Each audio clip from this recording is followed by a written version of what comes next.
Мен анамнан 25 жасында туылыппын. Ұзақ жыл бала көтере алмай жүрген анам мені дүниеге келгенде әкем аса қуана қойған жоқ. Себебі ол ұлды аңсаған, бірақ қыз болып дүниеге келгенім үшін оған көңілсіздік әкелгендей болды. Әкем ішімдікке салынып қол көтеруді әдетке айналдыратын. Анамның күні күн емес еді. Таңнан кешке дейін жұмыс істеп, киім үтіктеп, еден жуып, тапқан тиын үйге азық-түлікке жұмсайтын. Ал сонда әкем, сен сонда да түкке тұрмайсың деп кейде бір жапырақ нан үшін жанжал шығаратын. Мен кішкентай кезімде көп нәрсені түсінбедім. Тек анамның көзіне жас алып, үнсіз еден жуып отырғаны, қолының кеберсіп кеткен есімде. Үй ішінде жылу жоқ, тек жанжал мен айқай. Әкемнің бір жағынан ең ауыр қылығы, мені бала күнімде жиі қасына алып жататыны. Ол мас күйінде маған әурет жерін көрсетіп, өскенде мұны ұстайсың да, мына жеріңе өзің уқалап саласың, сосын бала туасың дейтін. Мен ол кезде ештеңе түсінбейтінмін. Балабақшаға барып жүрген кішкентай қыз едім. Бірақ жүрегім қорқынышқа толып, көзімді жұмып қашқым келетін. Абырой болғанда ол мені қорламады. Бірақ санама салған жара әлі күнге дейін жазылмайды.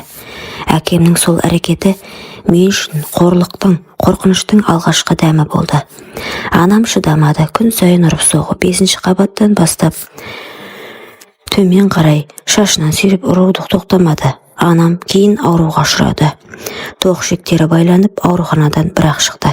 Ақыры амал жоқ, үй күйіміз жоқ болса да, ондай әкеден ажырасуға бел будық. Менің де санам уланды. Күн сайын анам жұмыста болғанда, ол әуретті жерін көру, қолмен ұстап көрмесең ұратын. Анам көріп шыдамады. Біз басқа қалаға көшіп кеттік. Анам мені қолынан келгенше қорғады, бірақ өзі қатты сырқаттанып жүретін. Ол өмірдің ауыр жүгін көтере алмады. Мен 16 жасқа келгенде 41 жасында анам ауыр дертке шалдығып, рак ауруынан көз жұмды. Соңғы рет маған қарағандағы жанарында мейірімде, өкініште, қимастық та бар еді. Мен жетім қалдым. Әкем менен толықтай бас тартып, нотариусқа қолхат жазған. Анамның маған қалдырған үйі де қолымнан кетті. Алаяқтарға жем болдым. Залогқа қойдым, үлкен ақша береміз деп алдады. Жатақханада жалдамалы пәтерлерде күн кештім. Қолымда ештеңе жоқ, жанымда ешкім жоқ. Сол кезден бастап менің тағдырым басталды. Жетімдіктің азабын тартып жүрген кезім. Жатақханада оқудан соң үйреншікті ауыр тұрмыс, күнде жалғыздық. Сырттай күліп жүргенмен ішімде саңылау, бос кеңістік бар еді. Біреу жылылық танытса, соған алданып қалатындай аңқау едім. Сол кезде бір жігітпен таныстым. Әуелде жылы сөйлеп, көңіл бөлгенге қуандым. Ол мені қорғағандай, қамқорлағандай көрінді. Қыз жүрегіне қажет сөздерді айтуды білді. Бір күні ол мені үйіне шақырды. Ішімде күмән болғанмен жақсы көреді деген ой басым кетті. Үйге кіргеннен бастап ол мені құшағына тартып, омырауыма қолын жүгірте бастады. Қолынан сырғып шыққым келді, бірақ жүрегім біртүрлі қарсылық таныта алмады. Ол мені баяу шешіндіре бастады. Әр киімді сыпырып түскен сайын өзімді әлсіз сезіндім. Қорқыныш аралас ұят пен құмарлық бойымды билеп бара жатты. Жүрегім дүрсілдеп, тамағыма тығылып, көзім жасаурап тұрды. Әуелге тиіспеймін, жай ғана ұшын итеремін дейтін, бірақ жігіт мені диванға жатқызды. Жоқ деген даусым естілмегендей болды. Аспабын итерді. Ол қалаумен әрекет етіп, тәнімді иеленді. Сол сәтте өзімді тасталған болғандай сезіндім. Қарсыласқаным бекер еді, күшім жетпеді. Алғаш рет болғандықтан бойымдағы бар пәктік моншақтай төгілді. Көзім жасқа толып, жүрегім шымырлап, неге бұлай болды деген ойға баттым. Жігіт болса ештеңе болмағандай кейін арқамнан қағып, сені екі әрпіңнен қан шықты, сені тексердім, енді сен меніксің деді. Бірақ ол сөздер көп ұзамай мен мәнін жоғалтты. Кейін білдім, ол мені қызығын алдым деп басқа жігіттерге мақтанған екен. Жан дүнием отқа оранды. Мені қорғауға тиіс жан керісінше ар-намысымды ойыншық етіпті. Сол күннен кейін менің ішімде бір нәрсе сынды. Қызықпен бірге сенімім де, үмітім де жоғалды. Жоғалған арыммен бірге ішкі дүниемнің бір бөлігі де үзілгендей болды. Енді ештеңе жоғалтарым қалмады деген ой мені батылда әлсіз етті. Қызықпен бірге қорғанымнан айырылған соң мені тоқтатар шекара қалмағандай еді. Алғашында жүрегім қан жылап, өзімді кінәлап жүрдім. Бірақ уақыт өте келе біртүрлі үйреніп кеттім. Жаным жылылық іздеді, бірақ махаббат таба алмадым. Оның орнына құмарлықты қолай бердім. Әр жігіт маған басқа бір әлем ашқандай болатын. Бір тәтті сөздермен арбады, бірі қолымен әлсіз тұстарымды тауып алды, ал бірі қатаңдығымен өзіне барады. Әр кездесуде тәнім тояттаса да жаным аш қалды. Бір рет мейрамханадан кейін мені көлігіне отырғызған жігіт бар еді. Сырттай сыпайы көрінгенмен құмарлыққа келгенде аямайтын. Көліктің артқы орындығында еріндерімді құмағайлы сөйлеп, үстімдегі көйлегімді жыртып түсірген кезде бойымды әлсіздік билеп қарсы тұра алмадым. Әр қимылымнан ыстық от сезіліп, құшақтаған сайын тереңге тарта берді. Кейде пәтер жалдап кездесетін жігіттер болды.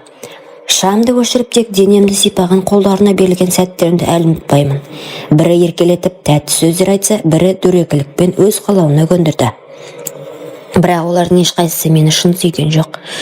Күні кеше бір рет қана көрейік деп басылған сәттер уақыт өте әдетке айналды. Құмарлықты іздеп, соған тәуелді бола бастадым.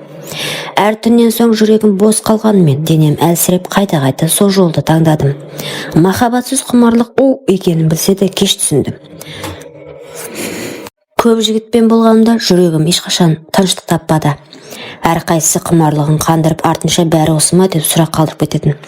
Бірақ бір күні өзгеше бір жігіт жолықты. Ол менен үлкен, 30-дан асқан, сөзінде бір салмақ бар сияқты көрінді. Әңгімесін тыңдасаң, сені түсініп тұрғандай, сенің жаныңды жұбата білетіндей әсер қалдыратын. Сен өзгелерге ұқсамайсың деген жылы сөздерді жүрегіме амайдай жағып, бір сәтке болсын шын сүйікті болдым деп сенгім келді. Бір күні екеуміз жалғыз қалып қолымнан ұстады. Қарашығымнан мейірім көріп жүрегім жылып кеткендей болды. Бірақ сол сәттің арты баяғы таныс жолға ұласты. Ол мені баяу шешіндіріп, қымсынғанымды күлкіге айналдырды. Төсекке құлай кеткенде жүрегім махаббат деп алдаса, тәнім құмарлықтың құлына айналды. Оның қимылы өзгелерден өзгеше еді. Баяу басылғанмен бірте-бірте қарқыны артып, тәнімді билеп кетті. Әр ырғалғанда құштарлықтың шегі жоқ сияқты. Оның аспабы үлкен болатын. Бірден тойдырды. Таңға дейін бірнеше рет құшақтасып, әр сәтті ұмтылмастай етіп өткіздім. Ол кезде шынымен бақыттымын деп ойладым. Күндер өте біз жиі кездестік. Мен оның әр сөзін, әр ыстығын шын ниетпен қабылдадым. Осы жолы адастым. Осы адам мені сүйеді деп сендім. Өзімді тіпті әйеліндей сезініп, барлық жаныммен беріледім. Бірақ көп ұдамай шындық ашылды. Оның әйелі, бала-шағасы бар екен. Мен үшін айтылған сөздер жай ғана тәтті ойын болып шықты. Ол мені басқалар сияқты қалауын алған соң үнсіз тастап кетті. Хабарсыз қалды. Көп пе, аз ба білмеймін. 9 еркекпен жақын болдым. Өзімді тағы да біреудің ойыншығына айналғанын түсінгенде бүкіл жан дүнием құлады. Мен тағы да алданыппын. Құмарлықта махаббатпен шатастырып, жалған сезімнің құрбаны болдым. Көп адасқаннан, көп сүрінгеннен кейін мен де шаршадым. Өмірдің әрбір ұшынан соққы жеп, жүрегім күл талқан болғанда, жалғыздық ең ауыр жүкке айналды. Жақсы адам сенің тағдырыңа тыныштыққа келеді дейді. Менде таңдауда қалмаған. Енді біреуге шын сүймесем де қасымда бір адам болғанды шығар деген ойға бердім. Ол жігіт мені шын жақсы көрді. Үйленген күннен ақ көзімден мейірім көрінді. Бірақ менің жүрегім мүлде үнсіз қалды. Не жылылық, не құштарлық ерте оянбады. Мен тек жалғыздықтан құтылу үшін, қоғамда мен де біреудің жары болдым деп көрсету үшін күйеуге шыққанымды іштей сезіп тұрдым. Күйеу мені жақсы көрген сайын, менің ішімдегі бос кеңістік одан сайын ұлғая түсті. Оның қолынан ұстасам да жүрегім дір етпеді. Құшағына кірсем де тәнім құмарлықты бұрынғыдай аңсады. Бірақ енді бәрін іште бүгіп сыр білдірмедім. Анасы да алғашында бәрін қабылдамады мені. Бұл қыз бізге лайық па деген сұрақпен күдіктене қарады. Бірақ уақыт өте келе бәріне көнді. Өмір деген өзі бір ағыспен алып кетеді екен ғой. Сөйтіп бір ұл бір қызды дүниеге әкелдім. Балаларым тағдырымды ең үлкен сыйлық, ең үлкен жұбанышым. Олардың күлкісі мен көз жасы үшін бәріне шыдадым. Бірақ өзімді шын бақытты сезіне алмадым. Күйеуім маған шектеулер қойды. Үйде отыр, балаларды бақ, артық жүрме деді. Сырт көзге бәрі жақсы көрінгенмен өзімді темір торға қамалғандай сезіндім. Күйеуімнің мейірін сезінсем де, оның құшағы маған жылу емес, тұтқандай болып кетті. Өткен өмірімде еркектерден көрген қорлық, алданған сезім, жоғалтқан ар-намысым, бәрі бір-бір жара болып жанымның түбінде қансыраған күйі қалған. Енді оны ешкім емдей алмайды. Әкем кейіннен кешірім сұрап келді. Өмірім соңында қызым, менің қатемді түсіндім, кешірші деп. Біз аздан араласып жүрдік, бірақ ол да отбасы құралмай жалғыз өтті. Біраз уақыттан кейін ол да өмірден озды. Мен болсам жетім болдым. Бірақ бір қарағанда отбасы бар, балалар бар әйелмін. Бірақ жүрегімде бос кеңістік әлі де толмаған. Өмір бойы шын сүймей, сүйікті бола алмай, өзімді тұтқында өткіздім.